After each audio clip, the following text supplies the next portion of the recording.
couple of things I want to cover to help you with your assignment. We're going to go through Lightroom and show you how to process raw files or just even cell phone files as well. I'm just trying to grab a couple images real quick that we can work with. Okay, so just as I started with Studio and Field yesterday, I don't want you working from SD cards. I know that should be review, but it's really important to keep bringing that up because it's, again, so tempting to just pull it right out of the camera, process it, get it done. You really want to go through that proper workflow, creating good habits. So I just grabbed a few here. I'll put them in my folder.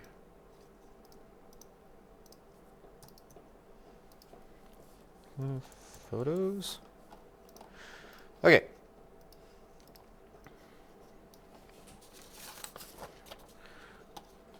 How many of you have worked in Lightroom? Nobody? Caitlin, did you use Lightroom for photography? What'd you use? Photoshop? Yeah. Okay.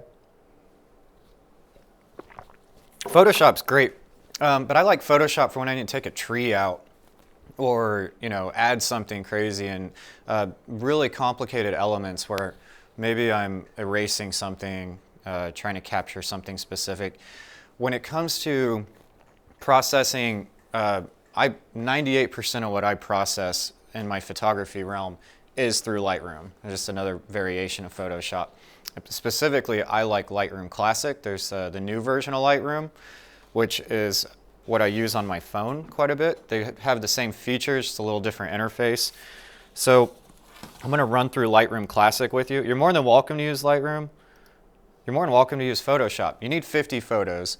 There's plenty of other things that you can use. There's so many good photo editing apps and software versions out there. For the most part, what I'm going to start with, I've been using Lightroom Classic. It wasn't Classic when I first started using it. What happened, if I recall correctly, they updated it, made a very big jump to something totally different, which was the current version of Lightroom. And a lot of older photographers got pretty upset because they completely changed it. It was totally different. So I'm going to show you the one that I'm more comfortable with, the one that they brought back because of very popular demand, that then they just came back and are like, all right, here it is, you can have it back, it's Classic now. We have a few tabs up here. You don't, just like I do with my other software app scenarios that we edit like an NLE, lots of options, you don't need a lot of that stuff. So what really helps to simplify it for yourself is close out the things you don't need, know what you do need to utilize, and focus in on getting good at that. So let's start with the library. This is your second most used window. And everything, if you see an arrow, you can clean up spaces kind of anywhere. And if you don't really know what it is, then it's probably better just to get it out of your way so it's not distracting you. You can do some minor stuff in here. For the most part, organizing and importing are the two things the library is most necessary for. So I just added those. Let's see if I can find. Typically, I just drag and drop something in my folder. You can also, as everything it seems in this program, there's more than one way to do it. You can access, okay. So if I go to desktop and I have my little drop down, since my desktop's relatively clean, there's not a lot of stuff to get in the way. A lot of these are video. You can process some video in Lightroom. That's a newer feature. Not really that new, but there was a long time where it just wouldn't even recognize a video file. I don't want to get into that at all. The purpose of this assignment is to get you thinking about composition, thinking about colors, framing, what you have in there, without having to process a big raw file out of the Red camera or the Blackmagic Ursa. What you can do with your phone and what you can do with a DSLR or mirrorless will make you a really strong cinematographer. So I'm going to uncheck all because I just want these three that I pulled in earlier. And so if you have all these in your system, in this case I just click desktop, but I could go into Bobby and then just photos. Again, being organized. It's so tempting to go, I just got this great shot and I got to get it out really quick. Try to refrain from that. There's situations where, yeah, maybe you're on like a tight deadline, you just want to pump that out real fast. But for the most part, you start adding in hundreds of thousands of photos and decades of photography, you're never going to find anything if you're shooting as much as most people that are doing this for a living. Just going to import, super easy. I'm still in library, but I really don't want to mess with any of these things in here right now. I can see some cool information. Metadata is great. I can see what I shot with. I can see the dimensions. I can see the date. Again, something really important that I didn't do early was make sure that the date and times and all that kind of stuff are accurate in my camera systems. Now I try to do that really, really well, especially when you start piling years and projects on top of each other or multiple at a time. Things you shoot with your phone is going to have accurate metadata, and all three of these didn't come out of my phone. So when I was shooting with the Canon R5 professional mirrorless, I had to set up those correct dates so that I knew what I was getting. But I don't want you to stress too much about this window. I would just close that. Once you have the images in that you need,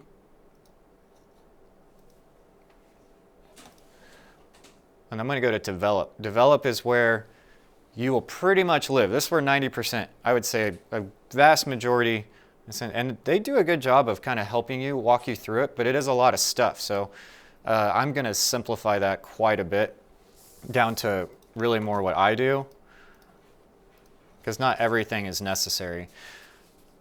So you have tools. I'll go over those. I should probably just turn the training thing off. Real quick though, because we do have these other tabs and they're right in your face. I wish if I had developed this interface, I would have library, develop, map, and then I would have like delivery or something. These last four books, slideshow, print, and web, are all for how you want to process and how you want to get it to your audience in different forms. The map is pretty cool. I say that, but I've absolutely never used this in my work yet. But we've done projects in different countries, obviously different states. You can do stuff. It should be able to tell you based off if your camera has GPS as an option. It should be able to tell you those coordinates. But if it doesn't, and you know I shot this one at Canopolis, I can drag it in and I can tell it where it was. So some people like to have this, especially if you're traveling. This would have been roughly in that ballpark when we shot that photo. It's cool to have this feature, but again, I've never used it to this point. Really, really awesome technology here though. Then book, just as you would assume. Give it a second. It kind of clicks through slow sometimes. Oh, there we go. I'm going to turn those off. You can design a book and export it out. They have a publishing service. I don't know how that is operated. There's a lot of other ways to design books. In fact, I'll mention Joy's book here after a bit. But they give you this option to create, and I think it's up to like 440 pages. You can put a pretty big book together. And then you can also export it just as a PDF, and then you could go print it yourself. You could find your own independent publisher. Slideshow, just as it sounds, but I want to try this later. I haven't messed with it yet. But you can export it as a PDF, or you can export it as a video, which I think if you're a photographer that has a YouTube channel or social media following, maybe you're on TikTok, where a photo isn't going to do you much justice on those platforms like YouTube and video-based platforms. Instagram, yeah, you can post your photos. But you can export a video, which is pretty cool, because then you can, and I haven't tried it yet, I haven't put it into practice, but I have exported separate videos from the newer Lightroom, where it'll do your process of the edit. So it'll show the photo before you edited, and then it'll show all the changes you made, which I think is really cool, because sometimes I go the wrong direction. I realize, I don't like where I'm headed. Go back and dial it back. It's kind of nice to see that little historical reference from a tiny video. And I did that on my phone about a week ago, and then it just saved as a video file on my phone.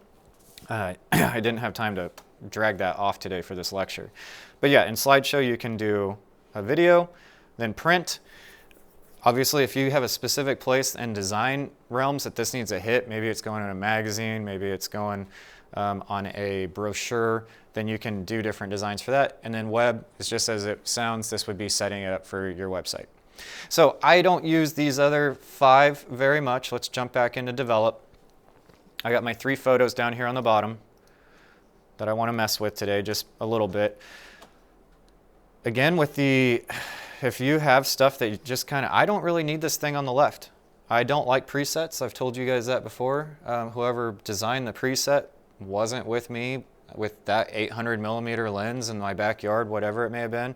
So I'm going to just give myself some more working space there. You can do some before and after, I'll show you, that I think is a great feature when we start really starting to make some edits and figuring out if we like where we're headed with it. You can absolutely do more damage than good on occasion. Dabbling with photos will really help you for processing footage later, especially when you're correcting color and cropping and manipulating all sorts. The transform tool in here helps a lot. And then I can also have a reference view. So this was great for me when I was doing weddings. I would have 1,000 photos on this timeline and I'd get one edited really nice. I could copy and paste those settings over, but what if I went from this room taking photos and then into the lobby? Totally different light, different window, same light, temperature and things of that nature, but it may not come out exact. I could pull one reference from one location that I was shooting at that day, and then I could try to match it over here. Having that reference view is a newer feature. Again, not brand new by any means, but not something they had early on, and when they came out with that, that really helped me a lot. Okay, let's get back to here. When I am going through my typical edit, I kind of start at the bottom. And you got all your arrows. Take advantage of keeping your space clean. At the top, my histogram. I do leave this open typically. I just kind of forget about it. ISO, I shot at 2500. Pretty high for most of my photography, but it was a really dark background, and I was trying to, I think it was later in the day. 800 millimeter lens. My lens is just an 800, so no matter what, all those photos would be 800. F11, it locks at an F11. These is really important metadata for when you're going through and thinking about what it took to get your shot and things of that sort. And then 250, a 1/250 on the shutter speed. I had to shoot really fast because I was handheld with an 800 lens hiking. So when I do that, I'm shooting at, remember, thinking back to our C100 settings, if I'm at a 1/250, because it's photography, so I can be a little bit more lenient on that shutter speed, that 1/250 is going to not let a lot of light in, but it's also going to really freeze my image for me. But because of that, I had to raise my ISO up to 2500, where I hate getting that high. And because it's a prime lens that's fixed aperture at f11, I also needed higher ISO. I want to start down here at transform. Transform tool is really powerful, and I use this a lot in real estate. So when you're at an angle, and I'm shooting from my chest, typically that's where a lot, if I'm shooting from here, and I'm not necessarily going to be at a perfect 90 degrees with the wall behind me and things like that, that transform tool will help pull things and balance them out.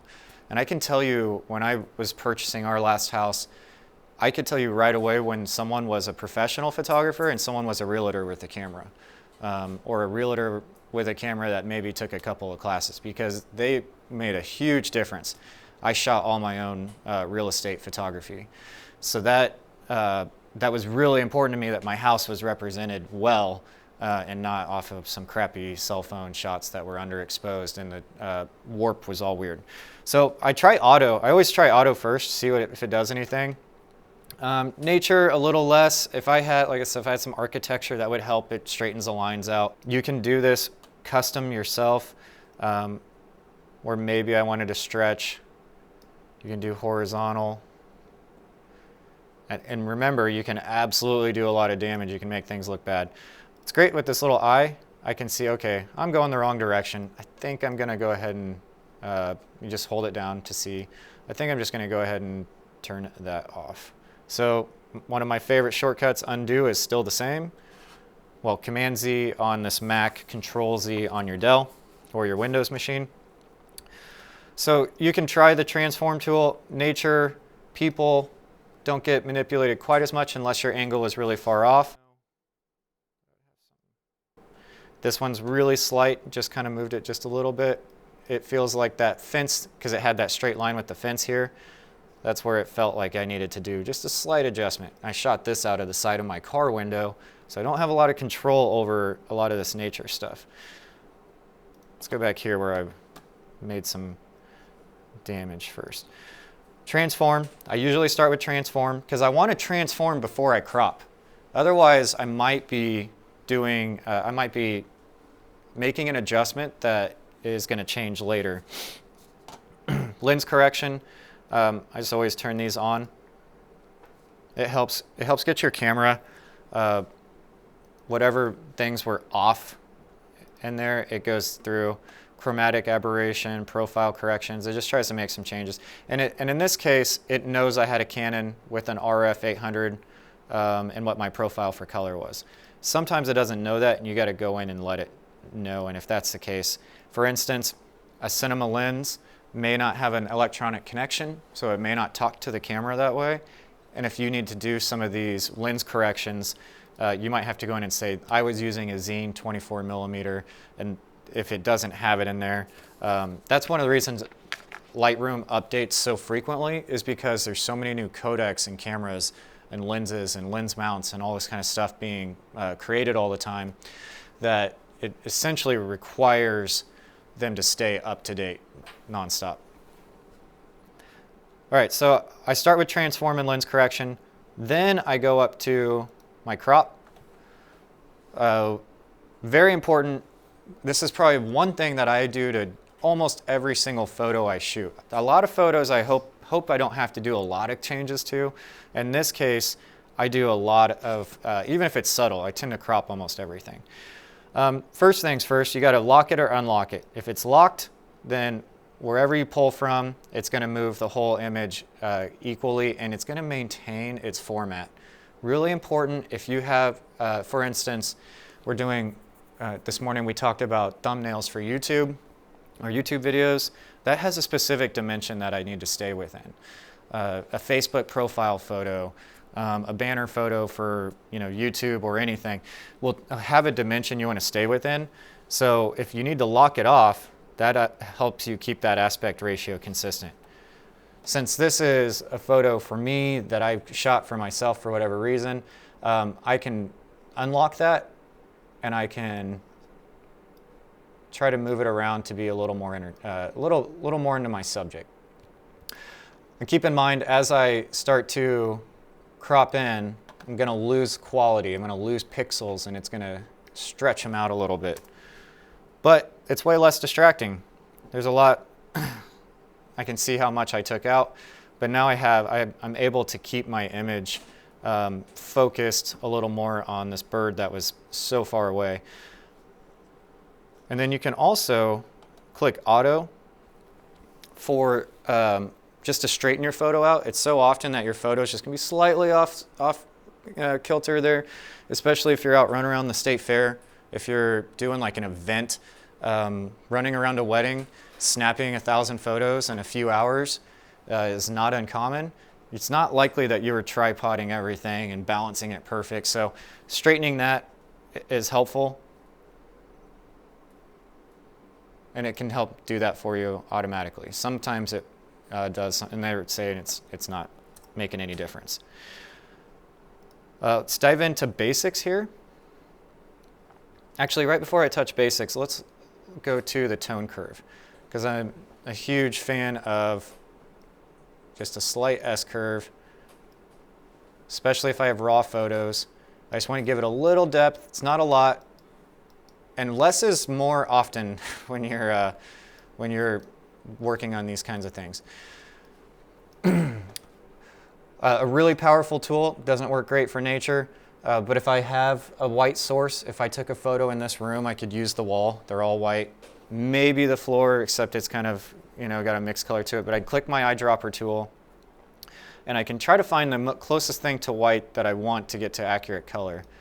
So when I click that, you can already see a pretty drastic color change.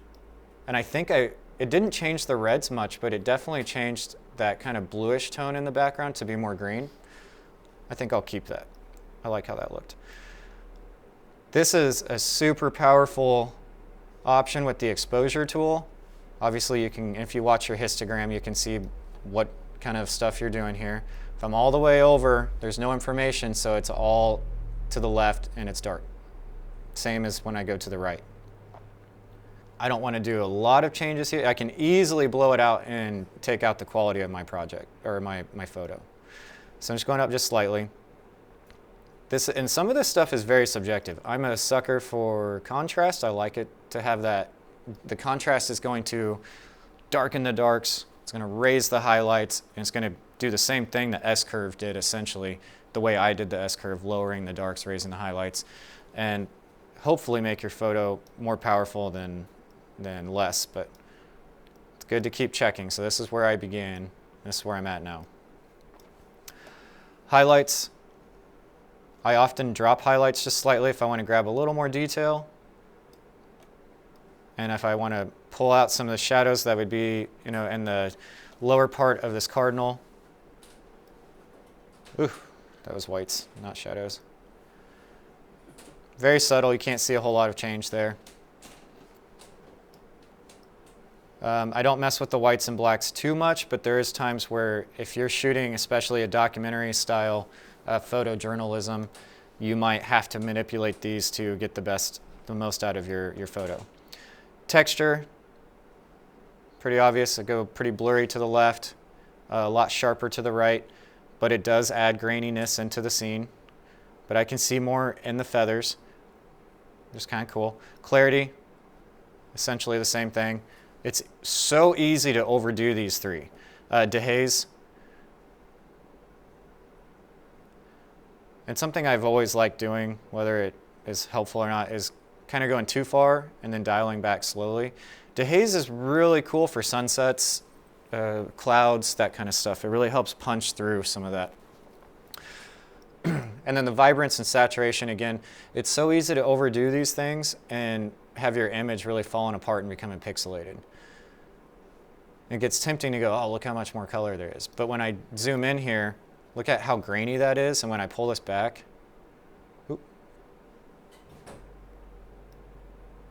just want to soften that up a little bit. I don't like it being super grainy if I'm trying to, especially if I want to print this image, I want it to be very high quality.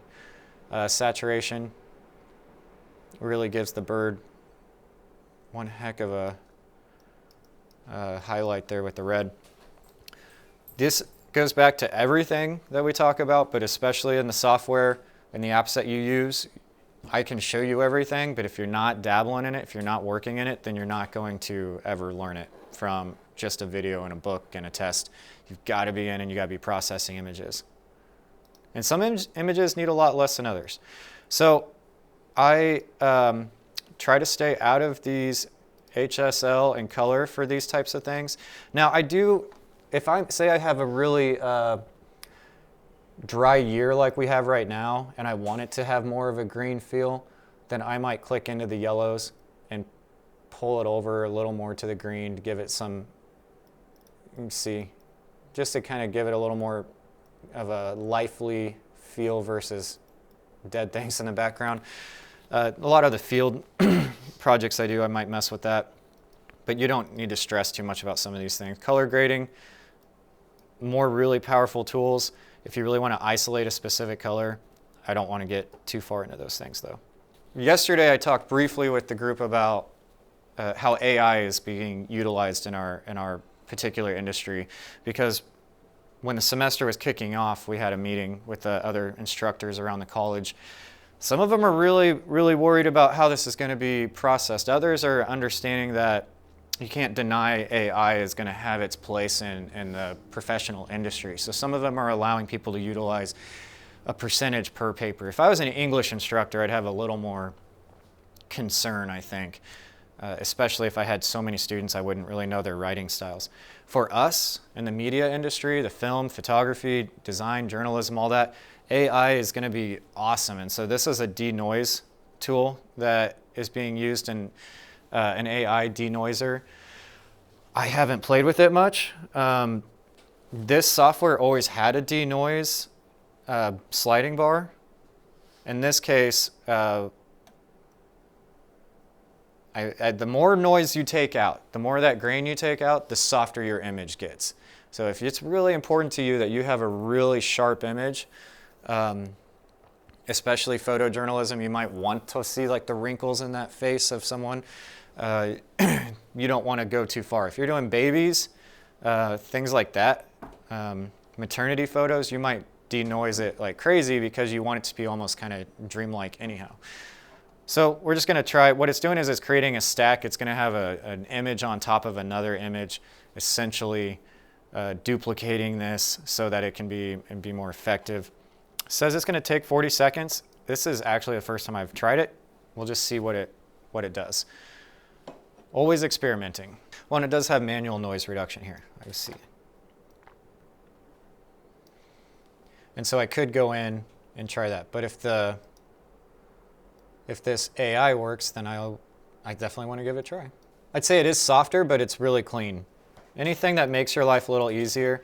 I don't know why I would ever discourage you guys from using an AI like this that helps you. The one that we were talking about in class yesterday was Premiere Pro has its auto transcribe tool now. Record an interview, record a Dylan lecture, something of that sort, and you automatically have it transcribed. You're saving yourself so much time just listening to that and typing away. We burned a couple of weeks on our documentary we did a few years ago because we transcribed all 17 interviews for, in our mind, to help us narrow down the subject better. And it did. It took a lot of man hours to transcribe that. Take advantage of AI in our industry to make you a more efficient filmmaker, media producer, podcaster, any of those things. Okay, so I've gone through what is most of the, there is effects down here, which is cool. I probably still do and just haven't had the reflection on it yet. I used to be way bad about vignettes. I think we talked about this a little bit when Aiden was going for that practical vignette through the leaves, which was really cool. So if this was baby photos, you might throw a slight vignette on the side just to dream it up a little bit. I like the more moody, and what it does is just same thing, but I'm doing it in well, Alex did this for that iris effect to close it off, and that kept that image to, that metaphor was he's now dead, right? Because it was your POV from your camera. And it also directed the focus to Aiden's shoe walking past to show who the culprit was. In that case, just a slight vignette, you don't need much, helps direct the viewer's eyes.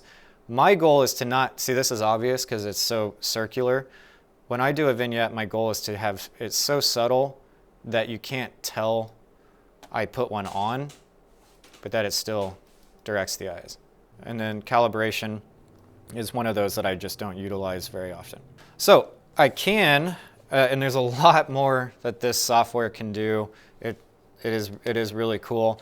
And I think for what I like to do, because I don't usually try to take out images from, I don't try to eliminate something like that car in the background too often in Photoshop. In this case, control click, and I can edit in Photoshop, and I can choose to edit in Photoshop with my current changes or just go, hey, I need Photoshop, because it is way more specific and powerful. But I'm just not as efficient in Photoshop, and I'm usually doing corrections. I'm not usually doing massive edits.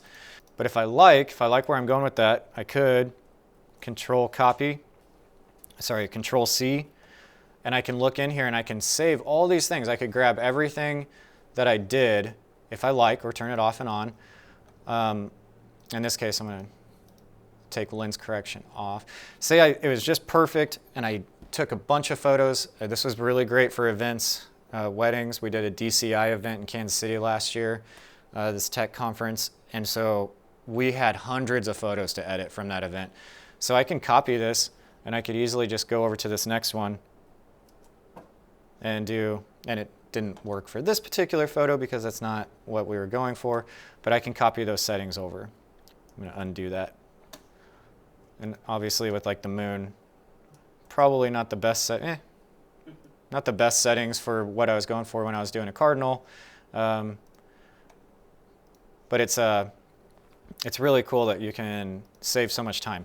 And I got to tell you, I did several weddings before I learned that. So I individually edited each photo, thousands of them. It was crazy.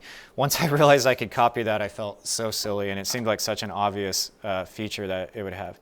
Oh, and then I really like the side-by-side comparisons. I'm going to do a quick one here because I don't want to, oh, darn, I'm running out of time. Let's do some fast changes. Same camera, same lens, totally different location. The exposure is way brighter on this one, so I could probably do more.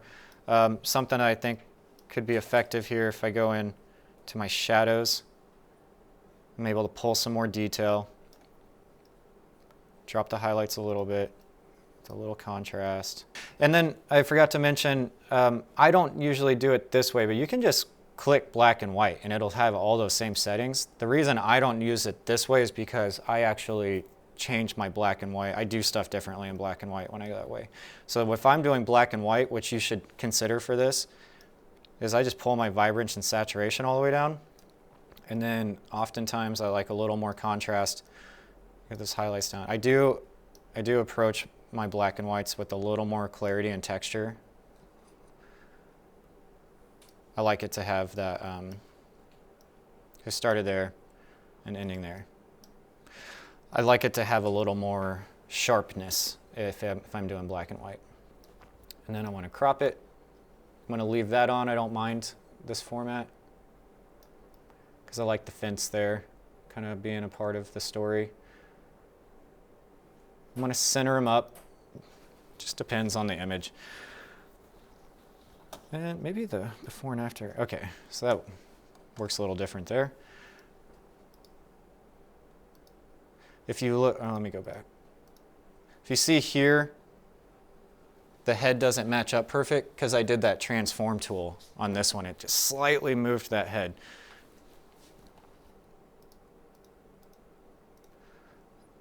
I'd almost say it's a little bright. And some of it's very, very subjective. I'm not going to be grading you guys heavily on the quality of your photos as much, because you might have, I shoot a lot of nature, I have my dogs, I have our kids, and then occasionally some travel stuff. I have industrial things from other projects and stuff like that, but I just, everybody's got their own unique thing. Like Dawson might do a lot of sports, and Aiden might do a lot of sports since they're on the football team right now. You know, if Colton's in band, he might cover something in that more art studio area there. So you can cover anything you want. I'm not hitting you on subject matter as much for this assignment. I want you to be processing, thinking about what's in your frame, thinking about how you're going to color that frame, and this will help you moving forward when we're doing moving images. So one of the other really important things, exporting. I usually just right-click, export. If you already exported one previously, then it'll just have those same settings. It's great, again, if you're moving through the same event, same subject, or the same location, and you know it's all the same there.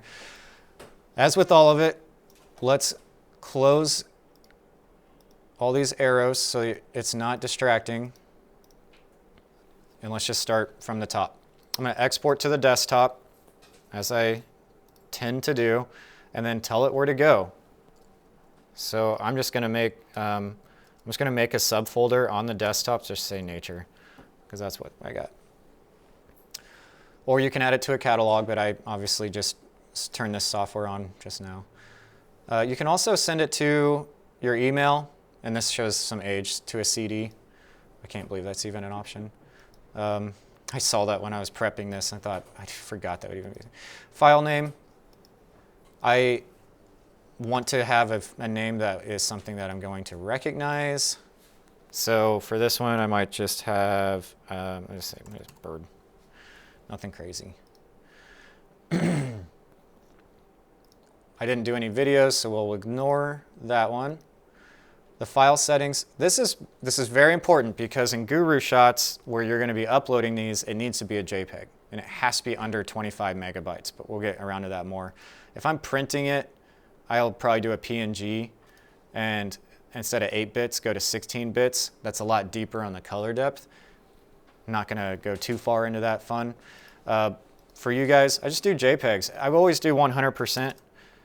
I had a client that always had me do 60 or 70 because they thought my images were too large for what they needed. It was very salesy stuff. They weren't putting it in a magazine, and it wasn't going on a billboard. So they just wanted to sell some of their product, so they would have me do it lower. I never really thought much of it. I've always just done 100%. For file setting, image size, I don't mess with image size. You can resize it to fit. So this is where, well, you could if you need to. This is where you might resize it to fit that YouTube banner dimension, that Facebook profile image, and you can easily Google those things and find it right away. I don't typically mess with this a whole lot. I always go for more quality, so if I am going to mess with it, screen's going to be lower, glossy and matte paper. If you're printing it, it's going to be a little higher quality. I couldn't tell you how much different in sizes. We'd have to export both and play with it to see. You can click to remove some metadata. Might not be a bad thing depending on where this is going. It's something that I just don't mess with often though. And watermarking, such a nice, easy thing if you're someone who's going to watermark and put your brand out there. That's something else I don't do a whole lot anymore. But I just helped a friend with one of his. We stitched 8 photos together, and he put it in a competition. So he gave me a signature, and then we uploaded his signature, and that way all the images, he didn't have to individually sign, you know, like if painters wrap their painting up and Bob Ross has his name at the bottom. Same kind of thing. So you can import watermarks. If I go into edit, I'll just show you this to you real fast.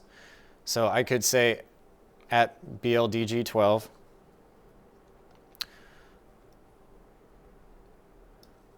Let's go down. I can change the font, and they don't really look a whole lot different. I think a custom one's probably even better. Go italics, bold italics. I like opacity here because I don't want it just distracting. I like to have it kind of bleed through just slightly, and this is a shadow, so I'm going to turn that off. Shadow is good to help give it some depth. Let me see.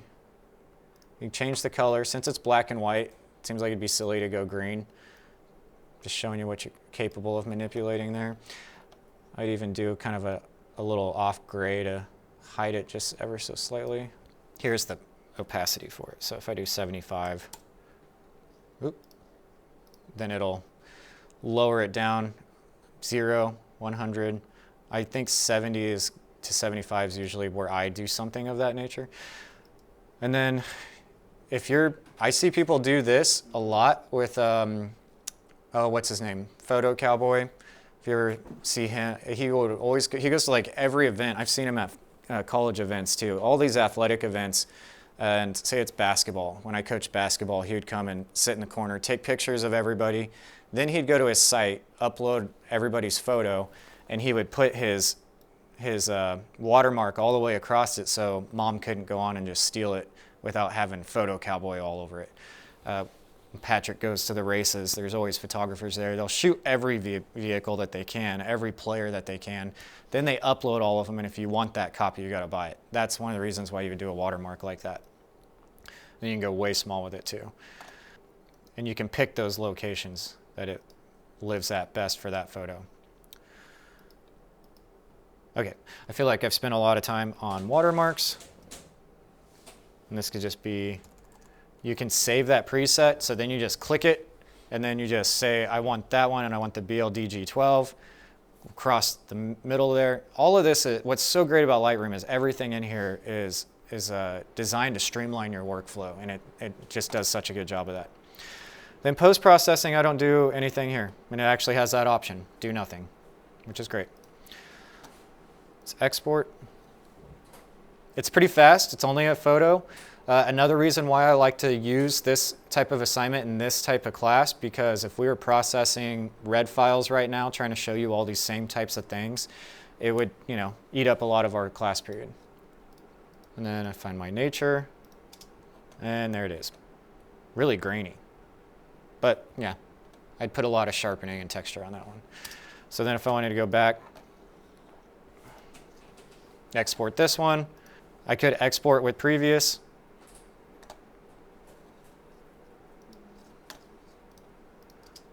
There it is, it's done. I think the AI made that one look a lot better. So the other thing I like about these smaller photos, or the photos just being smaller, where was, there it is. I'm going to try that denoise tool again.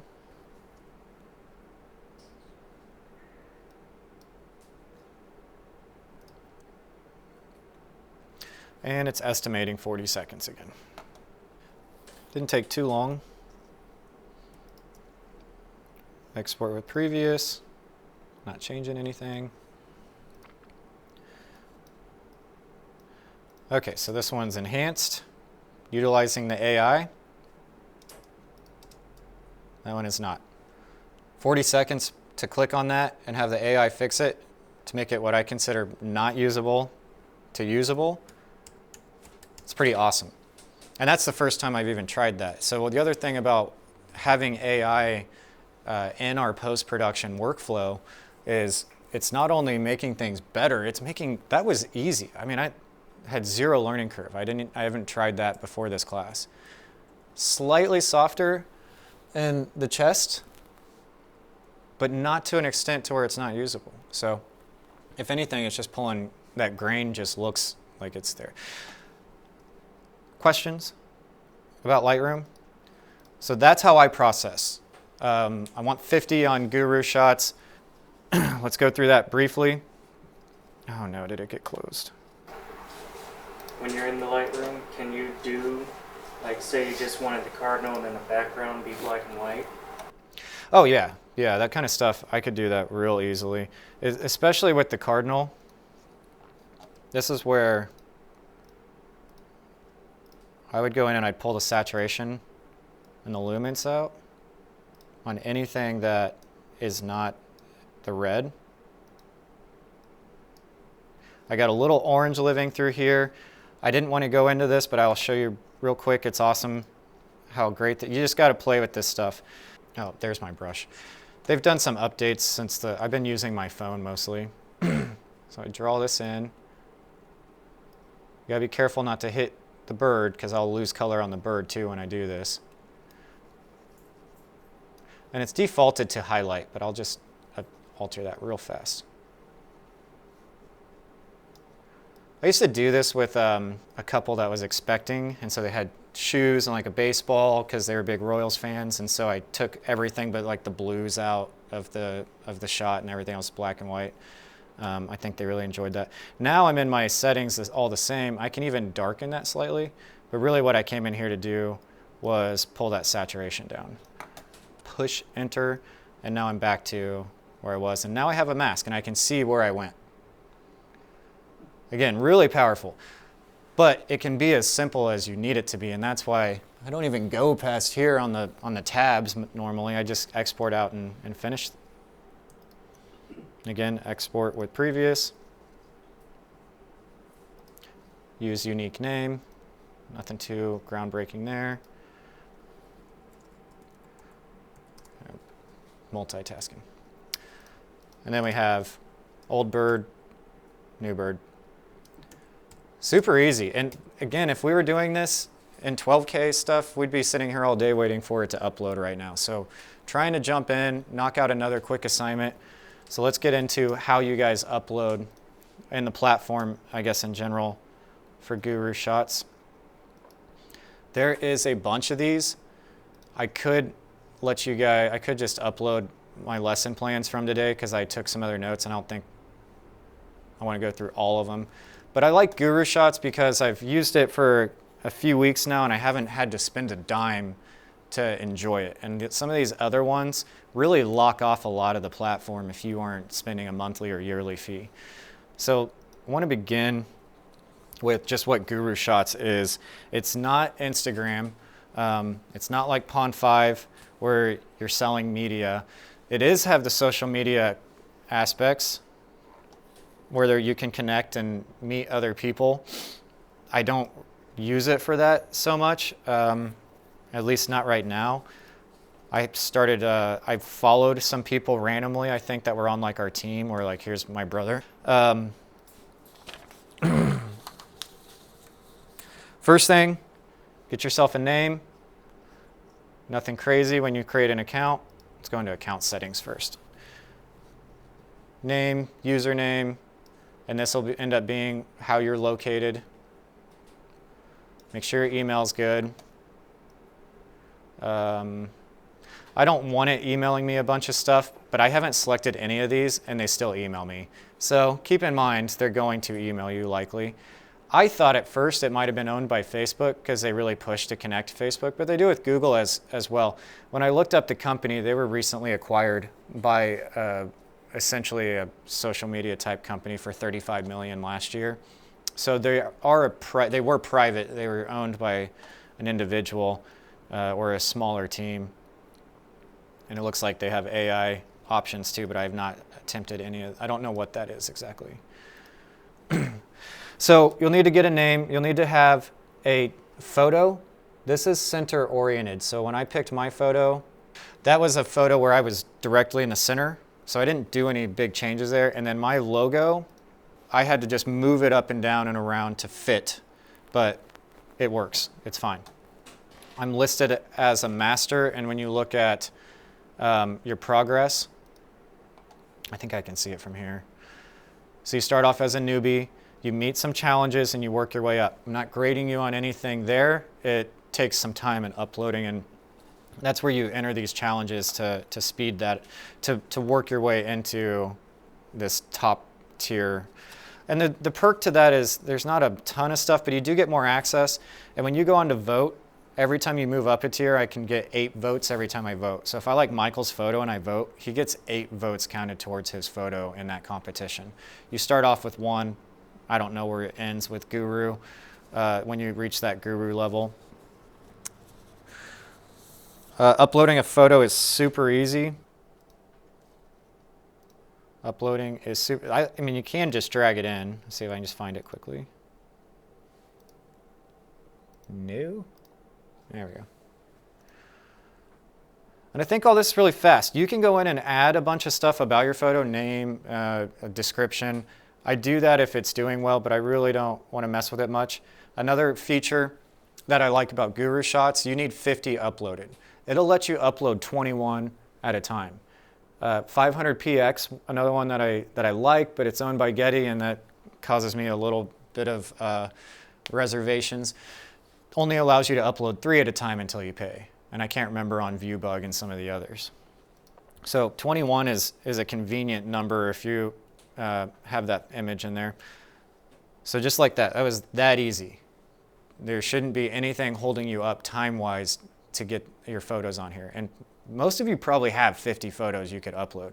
And it can be the subject matter. Let me dive in. Let me see if I'm ready for that. Let me go into the challenges and just show you some of these particular challenges. One of the reasons why I like this is it really prompts you to dig into your library or go out and shoot and try to get something interesting. So some of them are really generic, but like this one, skyscrapers.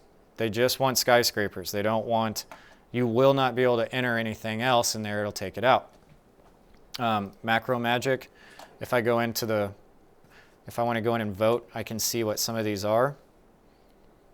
Gorgeous imagery, but you'll see some stuff that, like, this isn't a great photo for macro stuff. Like this snail looks amazing, so I can submit a vote for it and they get 8 votes towards their competition. As you vote for people, it helps your recognition in there. So my exposure, that's what I was going to say. So I can get more exposure through a couple of things. I have fills. I can swap photos out, or I can use keys to unlock and boost a photo up. But if you vote, that exposure bonus will go up and you'll get more votes yourself because your image will be kicked up higher in the algorithm. Just to encourage people to participate, look at each other's things. There's no limit on what you can enter. There's a lot of contests. Here's some that I haven't entered, but if I wanted to, so I could take my new image. The prize for first place, 120 bucks, you know, it's kind of whatever. There's gonna be a lot of images in there, so don't get your hopes all up for that. What? 2.3 million votes in there. Yeah, so there's gonna be a lot going on. Now I wanna dig into the rules quickly. Each of them, they're pretty similar from one to another. So details in the birds is the title of this one. This is the individual who's putting it on. Share your bird photos where you can appreciate their detail. My guru pick will be chosen on the basis of the quality of shots. No captive birds. That's a rule there. So if you see a bird in a cage, you got to follow the rules or you won't matter. Prizes, you can get extra stuff here, blah, blah, blah. A little less worried about the prizes. You can only submit one photo for this one. Submission rules, non-relevant images. You need to own it. I saw someone that was on our team. I'm not going to get into that, don't have time. I had a team and someone posted something that was clearly not their photo. So it says if you post images that you don't own, it will disqualify or will deactivate your account. And that's something that AI also is used for, is to catch some of that stuff. So that person got flagged by our own team saying don't post anything that, she kept posting things that weren't relevant to the contest too. But then a couple of those images in her profile clearly were not hers. Level requirements, so you hit these different tiers as you get votes. If you get into the all-star range, that might help you get into an exhibition or a magazine. They just want JPEGs, under 25 megabytes, 700 pixels by 700. Open all photographers 18 and above, so there's no minors allowed in this one. Photos must not contain obscene, provocative, defamatory, sexual, explicit, or otherwise objectionable or inappropriate content. You'll get disqualified. You do still own everything. This is very important that you don't lose ownership of your property just because you are entering these contests. However, by entering that contest, you do agree to allow them to utilize your intellectual property for some of these things, like being able to showcase it. And if you go to terms of use, which if I wasn't already putting you to sleep, this covers this really seriously, and especially in his first two paragraphs, where you're essentially saying, yes, you can use it. They can go on their Facebook account and they have to give you credit. They can't steal credit. However, they can post it to Facebook without your permission separately from what you've already done. So it's worth, obviously no one goes through and reads all of this, but there's some important information in there if you are curious or concerned about putting your photo out. And then in rank, we can see this is currently the #1 photo. Gorgeous photo. It has 1,000 votes. This one's right behind it. I don't see anything captive. I do see like some human interaction, but I don't think that is disqualifying. So yeah, if I want to enter it, submit photo. I viewed the rules already, so I'll continue. I have it in my profile already, which is faster if you already have it uploaded. And I can take that image, and it wants me to go in and vote or fill my exposure to get more attention, but I'm not too worried about that. And there's my image. So how this will work, how it can work, and we can talk about other options if we need to. I can see, you could share your account with me. That would be pretty easy. Blue Barn Productions, I could just have you share that link, and then I can just go into your account and see that you have 50, because I can see it right there. I don't have to go count them individually. You could do screenshots. If you do Command-Shift-4, that gives me a screenshot that I can see your screen. You'd want to obviously get it to fit, and you could turn something like that in, a couple of screenshots to show that you have completed it. I'm up for what we have a small enough class this semester that it's not going to be too difficult for me to go through and get everything. Friday, we'll go through and we'll look at everybody's photos. We'll check them out. So we're going to screen, we're going to check out portfolios on Friday. Cool. I kept you guys a little long. I apologize. If you're not in a rush, I do want to make a shout out to Joy Addis. Joy's book is now on Amazon, paperback and purchase for Kindle. Her husband, she wrote this book, started it in high school, finished it recently. I didn't even know she was writing it, but that's not uncommon with Joy, to have a 90-page book just produced overnight. For her birthday, her husband grabbed a copy off her laptop and got it published for her. So they published it straight through Amazon. I just think that's really awesome. She's a brilliant filmmaker, but obviously she can write. And one of the reasons it was kind of interesting when we were talking about it yesterday, her family asked her how she acquired that photo because they didn't. That's actually her. That's her face. Doesn't really look like her, but the way she shot it. But they were like, "Do you even have permission for that? Because you would have to pay for the rights to that to put on that book if you didn't own that image." And so, being a good photographer, just a media person in general, she just shot her own. She made herself look like the character that she had in her head and got it published. So I'm very, very proud of her, excited for her, but by no means surprised. Probably has like 8 more books that she just didn't mention yet. We started talking about it because of the image that she took and having rights to that. So it's really awesome that she's capable of just knocking stuff out like that. I just think it's really cool. So anything about GuruShots, Lightroom? Yeah. You want us to edit a few photos, like in Lightroom and stuff like that? Is that part of it, or do you just want us to upload 50? Sure, good question. You don't have to use Lightroom, but Lightroom is a source that has produced hundreds of projects for myself, and I still use it professionally on a regular basis. So more or less, I wanted you to understand that option and have that option. You don't necessarily, if you already edited it, it'd be silly to go back in and toss a clean JPEG in and just chop it up just because so no, I'm not tracking you down. Like, I don't need screenshots of Lightroom and your process there.